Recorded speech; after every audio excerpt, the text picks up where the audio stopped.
اس کے ہوش اڑے تھے۔ وہ راج کے سینے پر سر رکھے ہوئی تھی۔ راج کے دونوں ہاتھ اس کے گرد حصار باندھے ہوئے تھے۔ یہ میں یہاں کیا کر رہی ہوں؟ وہ راج کے ہاتھ خود سے ہٹانے کی کوشش کرتے خود سے ہی بڑبڑائی، پیچھے ہٹے، پلیز چھوڑے مجھے۔ جب اس کی گرفت سے نہیں نکل سکی تبھی ہاتھ اس کے سینے پر مارتی اونچی آواز میں بولی، کیا ہوا رپنزل؟ یہ تم میرے اوپر کیا کر رہی ہو؟ راج جو اس کے ہلتے ہی جاگ گیا تھا، اس کے یوں چڑھنے پر اسے اور چڑھاتا سنجیدہ لہجے میں بولا تھا، مگر گرین آنکھوں میں شرارت واضح تھی۔ میں نہیں آئی، تم ہی لائے ہو، اب پلیز ہٹو، میرے بالوں پر بھی لیٹے ہوئے ہو، درد کر رہے ہیں۔ وہ رو دینے کے قریب تھی۔ آخری دفعہ سمجھا رہا ہوں، تم نہیں بولا کرو، شوہر ہوں، عزت کیا کرو۔ راج نے اس پر گرفت سخت کرتے بالکل سپاٹ لہجے میں کہا، زبردستی کا شوہر، میں نہیں مانتی تمہیں شوہر، ہٹو۔ دل میں ڈر کو چھپاتی مضبوط لہجے میں گویا ہوئی، ساتھ ہی ساتھ اپنے کمر سے اس کے بازو ہٹانے کی کوشش بھی کر رہی تھی۔ تو تم چاہتی ہو کہ میں تمہیں یقین دلا دوں کہ شوہر ہوں تمہارا؟ اس کی گردن میں چہرہ چھپاتی مخمول لہجے میں بولا تھا، پلیز چھوڑو مجھے واش روم جانا ہے، ہٹو۔ اس کے ہاتھوں پر اپنے ناخن مارتی غصے سے بولی تھی۔ بال سارے چہرے پر بکھرے ہوئے تھے۔ تھوڑی دیر لیٹی رہو، غصہ مت دلاؤ۔ اس کی بار بار ایک ہی رٹ سے تنگ آ کر غصے سے بولا تھا، ساتھ ہی اپنے دانت اس کی گردن پر گاڑ دیے تھے۔ جنگلی وہ گردن پر اٹھتے درد سے چلائی تھی، مگر وہاں فرق کسے پڑا تھا؟ اتنے میں ہی تمہاری چیخیں نکل رہی ہے، آگے کیا کرو گی رپنزل؟ اس کی گردن پر اپنا چہرہ پھیرتا مخمور لہجے میں سرگوشی نما بولا تھا، ساتھ ہی کروٹ بدل کر اس کے اوپر آ گیا تھا۔ پلیز ہٹو اوپر سے، مجھے سانس نہیں آ رہا، مجھے جانے دو، مجھے نہیں رہنا تمہارے ساتھ ادھر، پلیز، میں بھاگ جاؤں گی، دیکھنا تم۔ ایک ہاتھ اس کے کندھے پر رکھے اسے خود سے دور کرنے کی کوشش کرتے ہوئے بسی سے بولی تھی، رپنزل ادھر سے جانے کا تو سوچنا ہی چھوڑ دو، کیونکہ میرے ہوتے یہ ناممکن ہے، ایسا کبھی نہیں ہو سکتا، تمہیں میں خود سے دور کسی قیمت پر نہیں جانے دوں گا۔ تم میرا سکون ہو، اور اپنا سکون اپنے ہاتھوں سے کوئی برباد نہیں کرتا۔ تمہیں اب ہمیشہ میرے پاس راج کی قید میں رہنا ہوگا، تم چاہو یا نہ چاہو۔ پہلے تو ادھر سے نکل ہی نہیں سکتی، اگر نکل بھی گئی تو جنگلی جانوروں کی خوراک بن جانا، ان سے بھی بچ گئی تو یاد رکھنا تم مجھ سے کبھی نہیں بچ سکو گی، بہت بری سزا دوں گا، بہت بری۔ اس کی شہرک پر انگوٹھا پھیرتا جنونیت سے بولا تھا۔ گرین پر اسرار آنکھیں لہو ٹپکا رہی تھی، گردن کی رگیں واضح ہو رہی تھی۔ وہ اس کے خود سے دور جانے کا سوچ کر ہی پاگل ہو رہا تھا، کتنے سالوں بعد ملی تھی، اب ایسے کیسے جانے دے سکتا تھا؟ مجھے جانے دو۔ بھوری آنکھیں آنسوؤں سے بھر گئی تھی، یہ سوچ کر ہی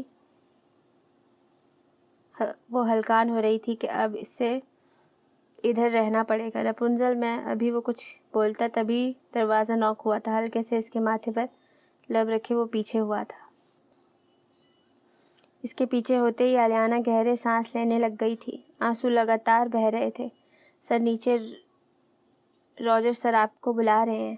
راج کے یس بولتے ہی میڈ جاپانی زبان میں بولتی چلی گئی تھی، میں فریش ہو کر نیچے جا رہا ہوں، تم بھی فریش ہو جاؤ، تمہارا بریک فاسٹ ادھر ہی لے آؤں گا۔ راج اس کی طرف دیکھتا نرم لہجے میں بولتا بیڈ سے اٹھ گیا تھا۔ زہر لا دو بس، مجھے نہیں کھانا اور کچھ بھی، غصے سے بولتی وہ کمفرٹر اپنے اوپر کھینچ کر دوبارہ لیٹ گئی تھی۔ راج کچھ دیر خاموشی سے کھڑا اسے دیکھتا رہا، پھر واش روم کی طرف بڑھ گیا۔ ریا، تم کب آئی؟ نیچے آتے ہی اس کی نظر ریا پر پڑی تھی، جو کسی بات پر روجر سے بحث کر رہی تھی۔ راج کی آواز سنتے وہ پیچھے مڑی تھی۔ آؤ نا راج، کھڑے کیوں ہو؟ بیٹھو، کچھ کھاتی تواضع کرنے دو اپنی اکلوتی بہن کو، اپنی جسے نکاح کے چھوارے تک کھلانا گوارا نہیں کیا۔ اس کو دیکھتے ہی اس کے سامنے کھڑی ہوتی اسے صوفے کی طرف اشارہ کرتی ایک لفظ چبا کر بولی تھی۔ وہ روجر کے اٹھتے ہی باہر اس کے پاس آ گئی تھی، مگر اسے پھر یہ جان کر جھٹکا لگا کہ راج نے الیانہ کو کڈنیپ کر کے نکاح تک کر لیا ہے۔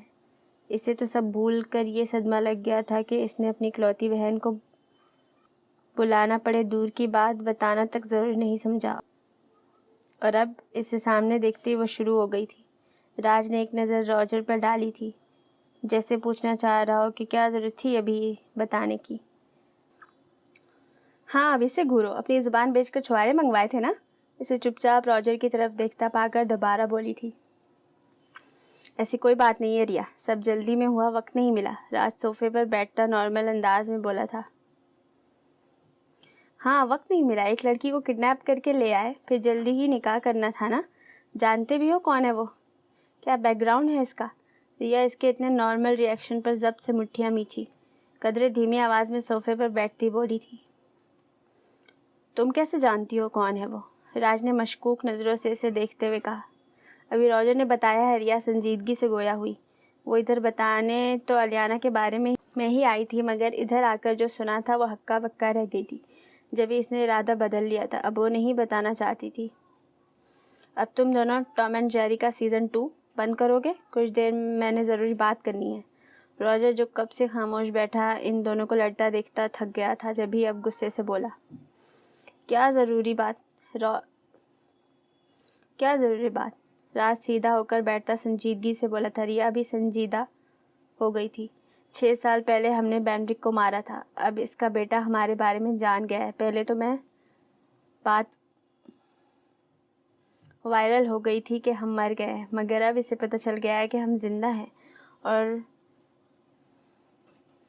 وہ جو آدمی ادھر تک پہنچا تھا وہ بھی کارلوس کا تھا.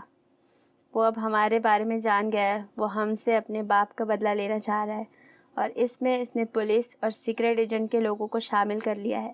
دنیا کے سامنے پیش وہ بھی ایک بزنس ٹائکون ہے, مگر اس کا لنک مافیا کے ساتھ بھی ہے, اور اب مافیا مین ہمارے پیچھے ایک دفعہ پھر پڑ گئے ہیں.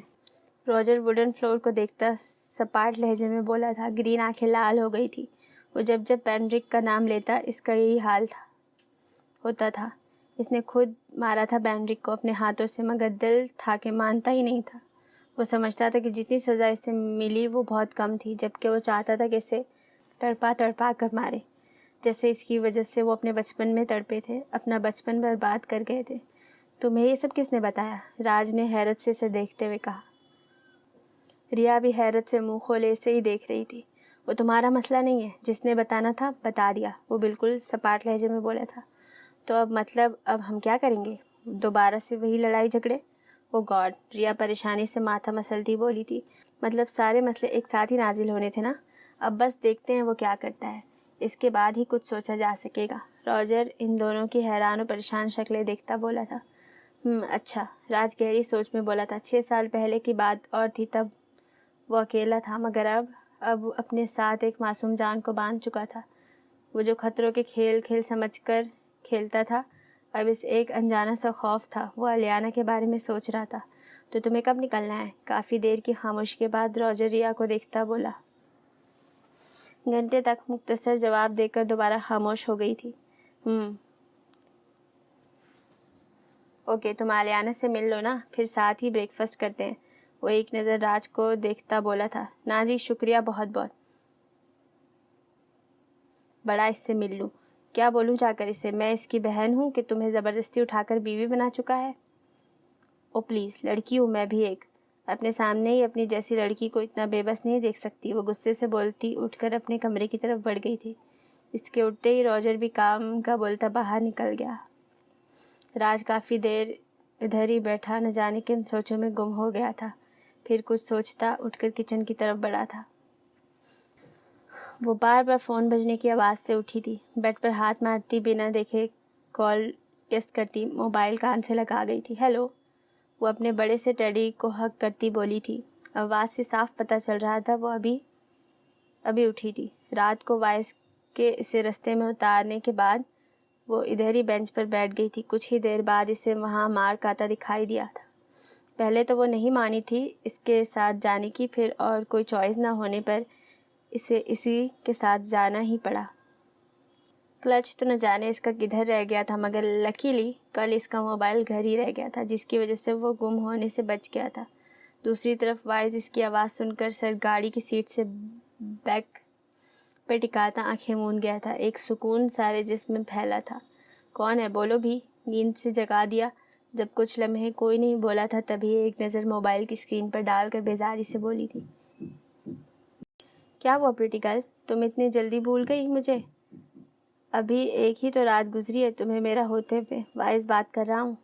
اسی طرف آنکھیں مودے سرشاری سے بولا تھا.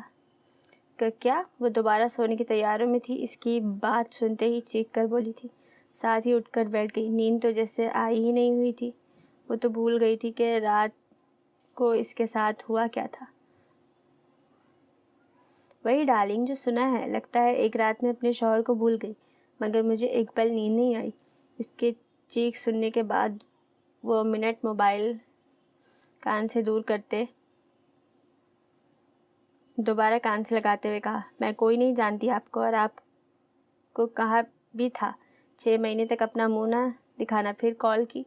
وہ ڈر کو چھپائے مضبوط لہجے میں بولی تھی۔ کون سا ابھی وہ سامنے تھا جو اسے ڈرتی جب بھی پٹر پٹر زبان چلی تھی۔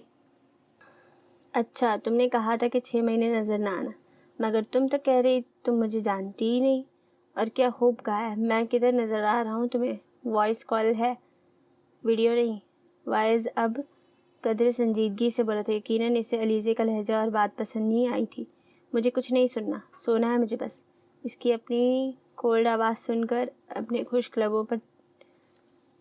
لبوں کو تر کرتی دھیمی آواز میں بولی تھی، بہت سو لیا ہے، اٹھو نیچے آؤ، اگلے 10 منٹ میں مجھے نیچے ملو، انتظار کر رہا ہوں میں۔ اس کے فون بند کرنے سے پہلے 2 ٹوک لہجے میں بولا تھا۔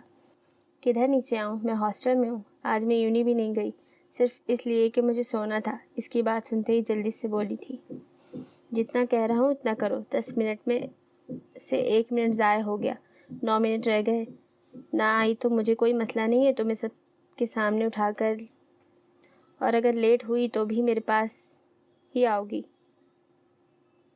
اتنی ہی سخت سزا ملے گی۔ اپنی بات کہہ کر بنا اس کی سنے کال کاٹ گیا تھا۔ ادھر علیزے حیرت سے موبائل کو دیکھ رہی تھی، مگر پھر وقت دیکھتی جلدی سے کپڑے لیتی واش روم میں بھاگی تھی۔ مجھے پہلے لگتا تھا ذاتی مسئلہ ہے، میں پھر سمجھا محبت کائناتی مسئلہ ہے۔ پرندے قید ہے، تم چہچہاہٹ چاہتے ہو، تمہیں تو اچھا خاصا نفسیاتی مسئلہ ہے۔ 5 منٹ بعد واش روم سے نکل کر وہ ڈریسنگ ٹیبل کے سامنے کھڑی جلدی سے بالوں کو کنگھی کیے بنا میک اپ کیے موبائل اٹھائے وہ روم سے باہر بھاگی تھی۔ پارکنگ میں اس کے سامنے ہی وائس کی کار نظر آئی تھی۔ بنا دیر کیے وہ اس کی طرف بڑھی۔ آ گئی؟ فرنٹ ڈور کھول کر بیٹھی پھولی سانسوں کے ساتھ بولی تھی، پورے 7 منٹ لیٹ ہو۔ ایک نظر اسے دیکھتے گاڑی سٹارٹ کر کے پارکنگ سے نکال کر روڈ پر ڈالی تھی۔ تو کیا میں نائٹ ڈریس میں ہی آ جاتی؟ اس کی طرف آئی برو جھکاتی بولی تھی، مجھے کوئی مسئلہ نہ ہوتا۔ خیر دلہن بن کر تو تم ابھی بھی نہیں آئی۔ ڈرائیونگ پر فوکس کرتا سنجیدگی سے گویا ہوا، تو کیا آپ دلہا بن کر آئے ہیں؟ اس کی بات اس کے منہ پر ماری تھی۔ تم زیادہ بولنا نہیں شروع ہو گئی؟ اس کی بات اگنور کیے اپنا سوال داغا تھا۔ وہ کچھ نہیں بولی تھی، خاموش ہو گئی تھی۔ پتہ نہیں کدھر سے اتنی ہمت آ گئی تھی کہ وہ کل سے پٹر پٹر بول رہی تھی، اب اچانک وائس کی اتنی سرد آواز سن کر زبان تالو سے لگی تھی۔ گلابی نازک لبوں کو دانتوں سے مسلتی ونڈو سے باہر دیکھنے لگی تھی۔ اتنے میں ہی وائز نے گاڑی ایک بہت بڑی بلڈنگ کی پارکنگ میں پارک کی۔ آ جاؤ، سیٹ بیلٹ کھولتا علیزے کو دیکھتا بولا تھا۔ بنا چون چرا کیے وہ بھی اس کے ساتھ باہر نکل آئی تھی۔ ہم یہاں کیوں آئے ہیں؟ جب وائز بنا کچھ بولے بلڈنگ کے اندر لفٹ میں داخل ہوا تھا، جبھی علیزہ عادت سے مجبور دوبارہ بولی تھی۔ وائز اس کی طرف مڑا تھا، ایک گہری نظر اس پر ڈالی تھی جو پچھلے کچھ دنوں سے اس کے اعصاب پر سوار ہو کر رہ گئی تھی۔ Baby pink T shirt, white jeans پہنے، بالوں کو کھلا چھوڑے، بنا میک اپ کے وہ آج کچھ زیادہ ہی سادی لگی تھی، مگر وہ آج پھر ہر بار کی طرح اس کے چہرے کی معصومیت پر کھو گیا تھا۔ کھویا وہ اس کے قریب ہوتا، ہاتھ اس کے ڈرے معصوم سے چہرے کی طرف لے کر گیا تھا۔ ابھی اس کا گال چھوتا کہ ایک مخصوص آواز کے ساتھ لفٹ رکی تھی۔ بنا لمحے کی دیری کے علیزے پہلے ہی اس کے یوں قریب ہونے پر ڈر گئی تھی، باہر بھاگی۔ وہ آنکھوں کے ساتھ مٹھیاں بھی میچ گیا تھا، گلے بازو کی رگیں تن گئی تھی۔ گہرا سرد سانس کھینچتا وہ بھی باہر نکل کر سامنے خوبصورت فلیٹ کی طرف بڑھا تھا۔ جینز کے پاکٹ سے کیز نکال کر دروازہ کھول کر علیزے کو اندر جانے کا اشارہ کیا تھا۔ وہ جو کب سے حیران پریشان سی کھڑی چاروں طرف نظریں گھما رہی تھی، وائس کے اشارہ کرنے پر مرے قدموں سے اندر داخل ہو گئی تھی۔ اس کے پیچھے ہی وائز اندر داخل ہوتا، ڈور لاک کر گیا تھا۔ کیسا ہے؟ لائٹس آن کرنے کے بعد پردے ہٹاتا سرسری سا بولا تھا۔ مجھے یہاں کیوں لائے؟ علیزہ نے خشک پڑتے لبوں کو تر کرتے ہوئے کہا تھا۔ اسے کسی انہونی کا احساس ہو رہا تھا۔ رہنے کے لیے میرے ساتھ ادھر ہی رہو گی اب؟ یہ میرا اپنا فلیٹ ہے جو کسی کو نہیں پتہ۔ فارم ہاؤس بھی ہے مگر وہ ڈیڈ کو پتہ ہے، اس لیے ادھر ہی رہیں گے۔ صوفے پر گرنے کے انداز میں بیٹھتا اسے گہری نظروں سے دیکھتا بولا تھا۔ وہ تو پہلے سے بڑی آنکھوں کو اور بڑا کیے اسے دیکھ رہی تھی۔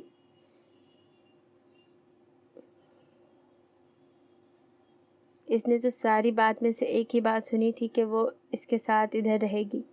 مجھے ہاسٹل جانا ہے، حلق تر کرتے ہوئے بولنے کے ساتھ اس کے پاس ہی صوفے پر بیٹھی تھی۔ آنکھیں لبالب آنسوؤں سے بھری تھی۔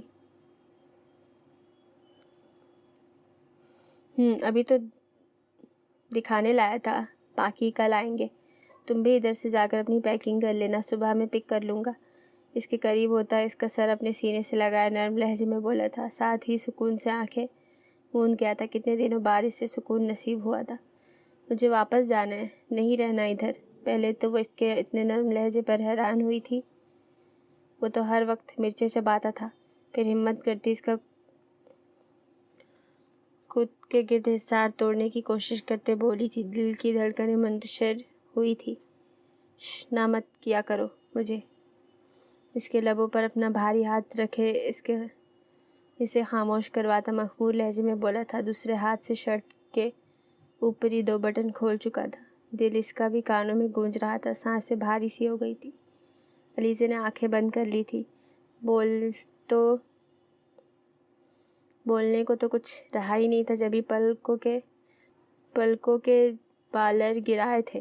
اس سے دور ہونے کی کوشش بھی ترک کر دی تھی، کیونکہ ایسا کرنے پر واعظ نے گرفت کافی حد تک سخت ترین کر دی تھی۔ وہ مخمور سا ہوتا، دنیا و مافیا بھلائے اس کا خوبصورت معصوم چہرہ دیکھنے میں مگن تھا، مگر اس بے خودی کو واعظ کے موبائل کی رنگ ٹون نے توڑا تھا۔ وہ جی جان سے بدمزہ ہوا تھا۔ گہری سانس ہوا کے سپرد کرتے وہ اس کا سر دوبارہ اپنے سینے سے لگائے موبائل پاکٹ سے نکال کر کال اٹھا چکا تھا۔ علیزہ زور سے اس کی شرٹ مٹھیوں میں میچے، آنکھیں بھی میچ چکی تھی۔ دل زوروں سے دھڑک رہا تھا۔